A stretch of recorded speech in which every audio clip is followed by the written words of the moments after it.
Дизелот надмина 100, а поскапуваат и бензините. Регулаторната комисија ги објави новите цени на горивата. Од полноќ, дизелот оди нагоре за 3,5 денари и ќе се точи по 101,5 денари по литар.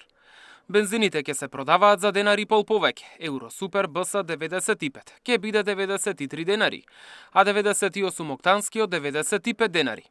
Од регулаторно објаснуваат дека референтните цени на нафтените деривати на светскиот пазар во споредба со претходната пресметка бележат зголемување и тоа во просек, кај бензините за 3,7%, а кај дизелот за 4,8%. Курсот на денарот во однос на доларот е понизок за 0,5%. Сител пресмета колку ќе вечини просечен полн резервоар од 50 литри по новите цени. Ако возите на бензин, ќе платите 75 денари повеќе. Ако возилото ви е на дизел пак, тогаш полнење до врв ќе вечини нешто над 5000 денари, односно 175 денари повеќе. Од СДСМ вела дека поскапувањето нема да остане само на бензинските пумпи.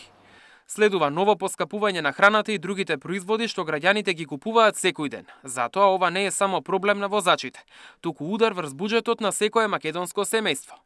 Граѓаните скапо ги чинат неспособноста и промашувањата на Христијан Мицкоски. ВМРО ДПМН е пак возврати. Во времето на СДС Македонија беше прва во делот на највисока инфлација и една од државите во регионот со највисока цена за литар гориво.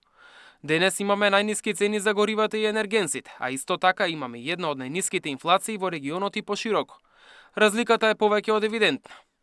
Ова е прв пат по неколку години дизелот да надмине 100 денари, во екот на енергетската криза предизвикана од војната во Украина. Најскап дизел се точеше при крајот на јуни 2022, кога цената достигна 110 денари по литар. Тогаш бензините беа поскапи од дизелот. Во тој период на берза суровата нафта се тргуваше по 111 долари по барел. Денес на светските пазари нафтата е околу 93 долари. За облажување на ценовниот удар се уште во сила се намалените акцизи за 2 денари кај бензините и 4 денари кај дизелот.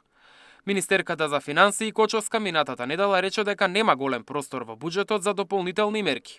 Скратените акцизи се компензираат со поголемата потрошувачка од соседите.